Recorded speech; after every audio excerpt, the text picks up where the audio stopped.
Hello, I'm Pastor Corey, and in this video I want to share with you about core values, limitation, and balance.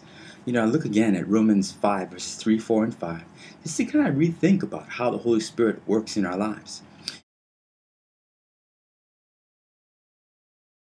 Paul writes in Romans 5 verses 3 to 5, "We rejoice in our sufferings, knowing that suffering produces endurance. Endurance produces character, and character produces hope.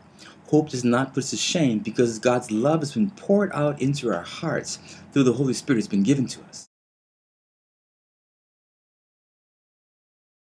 Well, I think that we were able to give you a good idea of how we benefit from the grace of God in my previous attempt, core values, seeking balance. I realized that time constraints made it hard to attempt much of an explanation about the various limitations each core value faces, and what the balance factors to help each value grow in love, humility, and unity, with not just God, but also greater unity with their neighbors as well as within themselves. Attempting to touch upon each of the 8 potential pairings of dominant major and dominant minor core values would not only be too long for this video, it would probably unnecessarily bore you. So, please allow me to focus on just 2 of the core values pairings to help you better understand the chart that comes with today's handout. First, the inherent potential dictator for each core value pairing.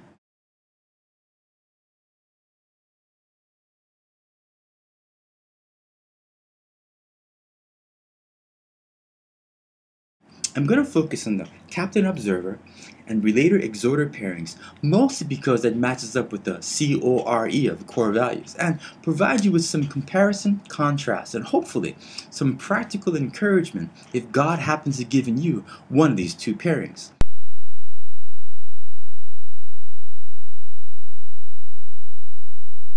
But even if these 2 pairings don't describe you, because we'll be touching upon all 4 core values, whether in their dominant major or dominant minor forms, this comparison should at least leave you with some helpful hints at how to overcome the limitation of your own core value pairing, and help you to understand how to use the balance factor column, far right on the chart.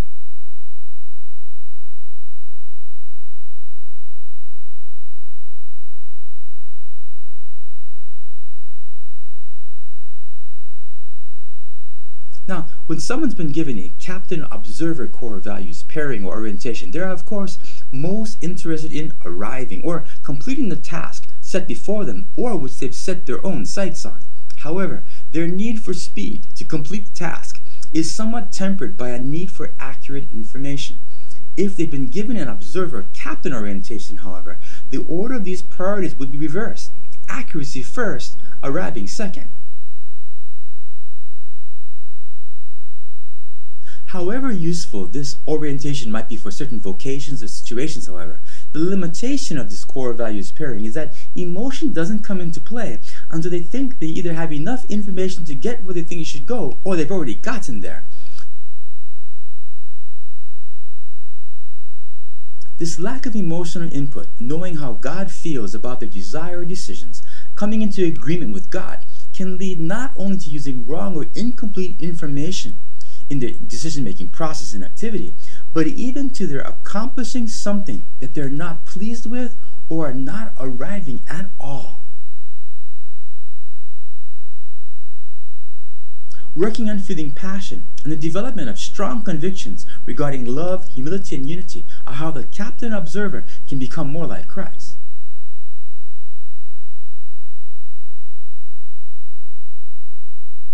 Now, let's turn our attention to someone God has made you see life from a very different perspective, the relator exhorter.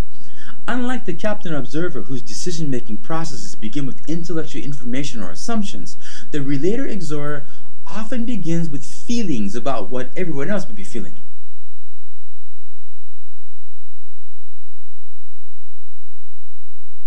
Unlike the captain observer who wants to get somewhere, while their exhorter side is wondering whether or not the trip or the destination will be any fun, the related exhorter is probably more concerned about who will go with them or who will be waiting when they get there. Because both their dominant major, the relator, and their dominant minor, the exhorter, are fueled by emotion, their limitation is intellectual.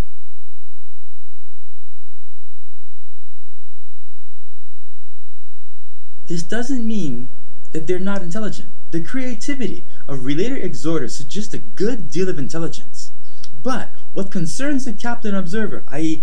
accuracy and arrival, are subjugated in priority to including others and making sure everyone enjoys the ride, if not the destination.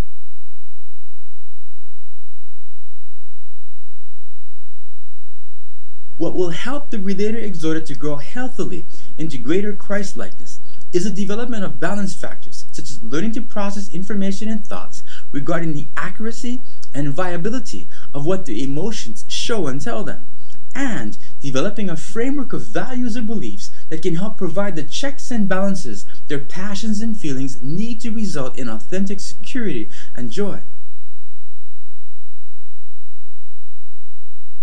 Unless their limitation is overcome by the inclusion of a more thorough thought process in the initiation stage, or the development of a clear belief system or set of values to help shape the choices, however, should they act upon these emotional impulses, they run the danger of doing something wrong with the wrong person or for the wrong reason.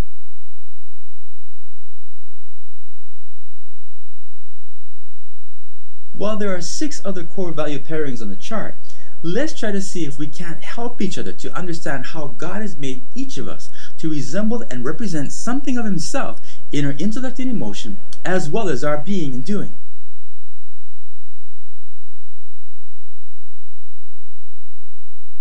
In summary, each core value pairing tends to be predominantly influenced by intellect or emotion.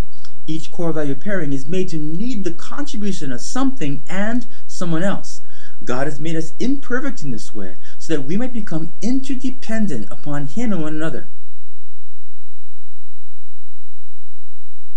Each core value pairing is limited by its lack of emotion, intellect, being, or doing. Yet, this lack can be compensated for through prayer, practice, fellowship, and service.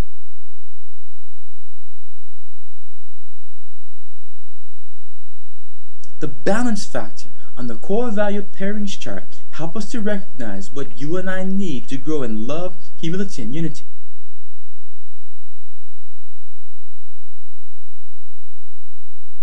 It's vital to remember that none of our shortcomings can be overcome by ourselves, because God has made us to live in relationship with and need both Him and others.